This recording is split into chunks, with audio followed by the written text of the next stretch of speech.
conversa, né, sobre 1 Timóteo capítulo 3. Por quê? Por que Paulo está falando essas questões para Timóteo, né, sobre bispos, sobre diáconos? Qual que é a intenção, né? Por que Paulo está escrevendo isso? Lembremos que aqui o Timóteo, ele está lá em Éfeso, e aí o que acontece? Paulo não está lá. Paulo está escrevendo para Timóteo porque Timóteo é um jovem. A gente vai ver que ele é um pastor jovem, mas ele não é menos dedicado, né, quanto à sua idade. Pelo contrário, é muito dedicado. Ele é o companheiro fiel de Paulo e ali está enfrentando umas dificuldades. E Paulo está se antecipando a tudo isso e querendo blindar a igreja. Então é por isso que ele vai dar essas instruções para a gente. Então, assim, são critérios, ele estabelece aqui nesse capítulo, critérios éticos, critérios espirituais para a liderança na igreja. E ele detalha, de certa maneira, esse caráter necessário para os bispos, né, que a gente vai entender o que são bispos, né, nesse caso. Puxa, então não é pastor, não é presbítero, não é padre. O que é isso? A gente vai conversar sobre isso também para você não ficar com a dúvida no teu coração. Então, assim, essa carta, ela é uma carta de orientação estratégica para uma pessoa jovem, um jovem líder, e que estava ali tendo, digamos assim, vivenciando, não sei se chega a tanto, mas vamos dizer que seria um caos teológico. Por quê? Porque é o seguinte, estava entrando ali em Éfeso, depois da caminhada que Paulo teve de 3 anos lá naquela região, e ele trabalhava bastante lá, fazia tendas e depois pregava o evangelho das 11 às 16 da tarde, das 11 horas da manhã às 16 horas da tarde, né? E batalhando sempre todo dia ali, aquela luta que ele falava que jamais, né, quis depender de ninguém, mas ali foi do próprio punho que ele, das próprias mãos que ele teve o seu sustento. E aí depois o que acontece, né? A igreja está caminhando e aí o que acontece? A gente sabe que Éfeso era ali o centro de culto para a deusa Ártemis, né? A deusa da fertilidade, a deusa da caça, aquela questão que nós já vimos ontem sobre a questão do feminismo, que estava muito forte lá, que tinham essas sacerdotisas e tal. E aí tinha também falsos mestres que estavam promovendo ali genealogias intermináveis. Não, porque eu sou descendente do anjo Gabriel, que depois veio do anjo Manuel, que não sei o quê. E aí tinha toda uma questão vazia, né, que estava ali querendo se infiltrar dentro da igreja. Então, para combater esse erro doutrinário, a solução não era apenas debater ideias, mas escolher estrategicamente líderes que tivessem um caráter provado no fogo e que fossem fortes para não deixar ali a questão degringolar. Se o líder tem uma vida ética e uma família bem ajustada, o que a gente espera? Que a probabilidade dele se desviar por uma heresia, por orgulho, né, se encher todo, ou por ganância, isso cai drasticamente. Então, se for um líder experiente, né, não for um neófito, depois nós vamos ver o que é esse tal desse neófito aqui, que são pessoas que são iniciantes, né, em alguma coisa. Então, essas pessoas que são experienciadas, elas têm, na verdade, uma probabilidade menor de se desviar. É isso que estava acontecendo.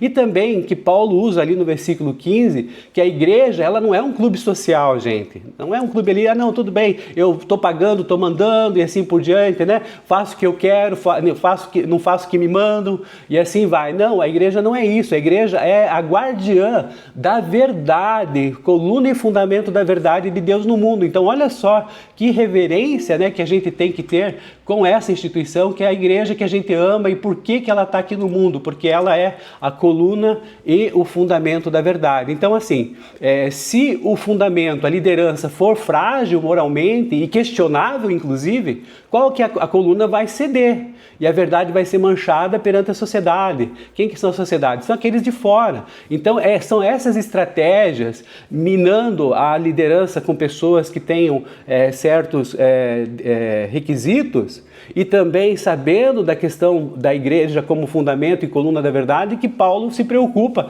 e escreve tudo isso aí. Então, Paulo vai dizer o seguinte, mas olha, você tem que fazer essa questão de bispo, né, para você ser isso. O que é bispo? Eu até trouxe essa aqui, ó. Isso aqui é uma moeda, ó. Isso aqui é uma moeda, tá vendo? Ela tem duas faces.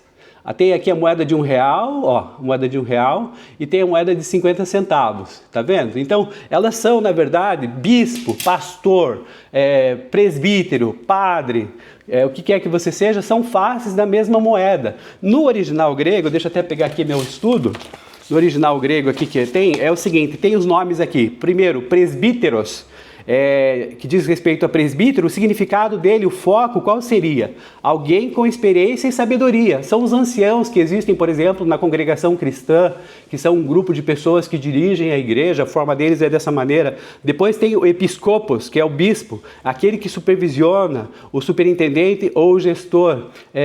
E a gente vai ver que existem esses bispos aqui, por exemplo, na Igreja Católica, né? Eu até aqui peguei o nome do bispo, é Dom José Antônio Peruso. Já fui lá na casa onde ele fica, lá no Moçungue, nós tivemos uma reunião lá da Uninter, e tem um padre que ele é professor da Uninter, designado pela Santa Sé para trabalhar exclusivamente para a Uninter. Olha só que interessante.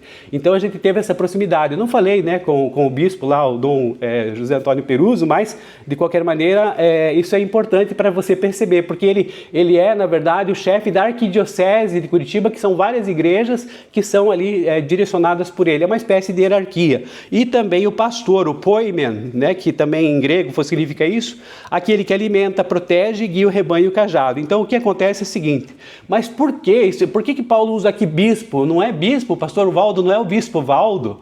Não, gente, vamos lá fazer a nossa digressão bíblica. Vamos lá em Atos 20, eu vou fazer aqui a minha Bíblia para buscar aqui, ó. Se você pegar em Atos 20, capítulo 17, está escrito aqui, ó. De Mileto, Paulo mandou chamar os presbíteros da igreja de Éfeso. E mais adiante, lá no versículo 28, Paulo vai dizer o seguinte: cuidem de vocês mesmos e de todo o rebanho sobre o qual o Espírito Santo os colocou como bispos para pastorearem a igreja de Deus. Está vendo como é tudo a face da mesma moeda, gente? Ó, é tudo face da mesma moeda. Então aqui ele falou no versículo 17, falou sobre presbítero, e no versículo 28 colocou como bispos para pastorearem a igreja. Então assim, é uma questão de nomenclatura, é isso que eu queria deixar claro para vocês não ficarem com dúvidas, porque isso às vezes a gente entra numa neura, né, e não consegue saber isso, mas de qualquer maneira, o que acontece nesse sentido é que algumas igrejas, como por exemplo aquelas de tradição congregacional como a nossa, que a congregação é que tem todo esse poder, a Assembleia Reunida é o órgão máximo, né, da nossa denominação, eles adotam o termo pastor como título principal.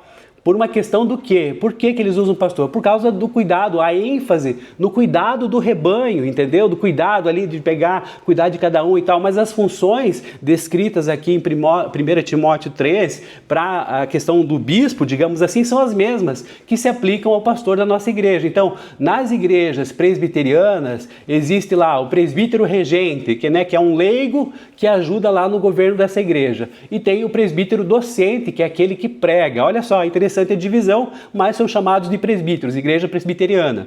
Depois nós temos nas igrejas católicas, né, ou episcopais também, como a gente pode dizer, né, ou anglicanas também, a gente tem a denominação do padre, né, o padre que a gente conhece como padre, né, mas se a gente falar assim que ele é um pastor, não há nenhum problema. Então, por quê? Porque ele exerce o ministério pastoral local, entende? Então, nesse sentido, é só para você entender que todas essas questões, presbítero, padre, pastor, bispo, todas elas dizem respeito a uma mesma situação. Então, para a gente entender nessa questão de plenitude do sacerdócio, porque o pastor Valdo, ou o pastor China, ou qualquer pastor André, você vai ver que é alguém que tem experiência, tem sabedoria, como o presbítero, é alguém, por exemplo, que supervisiona, né, que tem ali os seus ministérios que ele atua e supervisiona, que são os bispos, e também tem ali aquele que protege e que guia o rebanho, que é o pastor. Então, na mesma pessoa tem todas essas questões aqui que nós estamos falando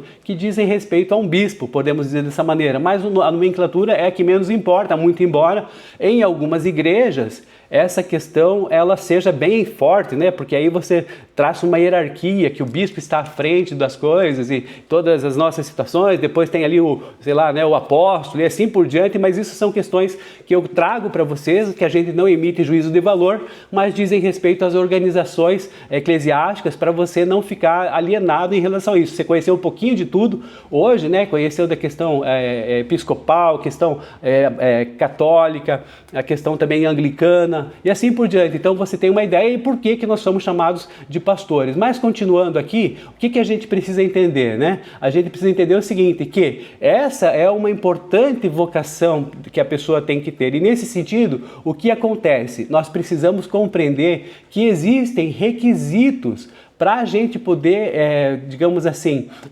ter essas habilidades técnicas, mas assim, nem tanto essas qualidades, mas principalmente um caráter irrepreensível, gente. Um caráter que seja digno da função que está sendo colocada à disposição ali.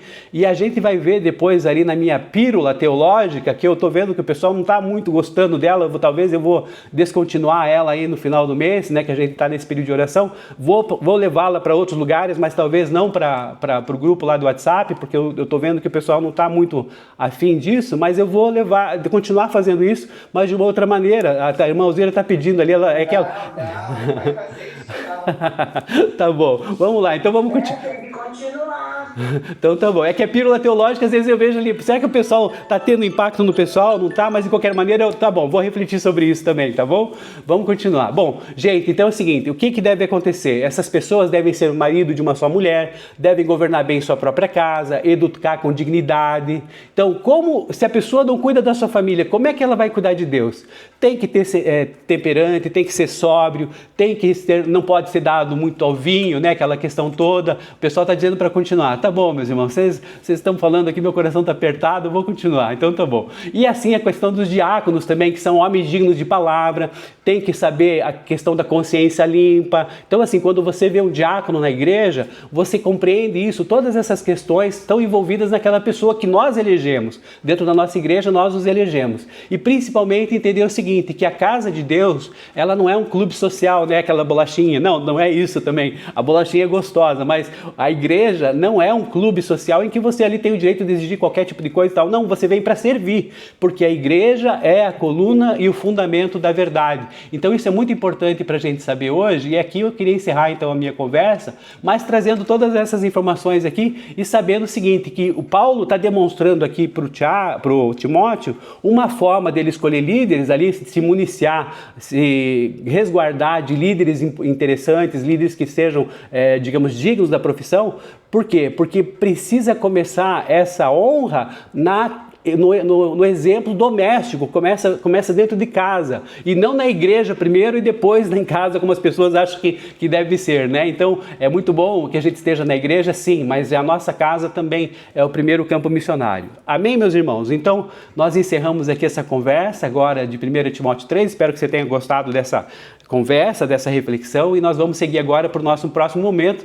Obrigado pelos joinhas que vocês estão dando ali. Nós vamos agora para o nosso primeiro momento, né, de oração coletiva. O que é esse primeiro momento?